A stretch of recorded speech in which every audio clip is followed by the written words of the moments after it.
যে মা বাবার অবাধ্য সন্তান আছে কিনা সমাজে, জান্নাতে যাবে না। সে বড় হুজুর, কিন্তু মা বাবার সাথে খারাপ ব্যবহার করেছে। সে বড় দাতা, মা বাবার সাথে খারাপ ব্যবহার করেছে।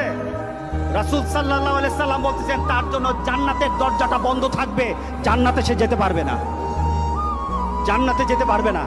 বিশ্বাস হয় কিনা বলেন? কেন বিশ্বাস হবে? জান্নাতটা সত্য, সত্য না? দুজক সত্য, কোরআন সত্য, মুহাম্মদ সাল্লাল্লাহু আলাইহি সাল্লামের কথা সত্য।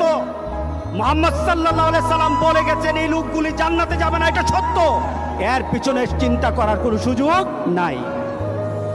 এই সমাজের মধ্যে মা বাবার সাথে খারাপ ব্যবহার করার মতো ছেলে পেলে অনেক বেশি, অনেক বেশি। যারা মা বাবাকে মা বাবা মনে করে না, মা বাবাকে ওই ধরনের আচরণ করে না যে আচরণের কারণে মা বাবা সন্তুষ্ট হবে।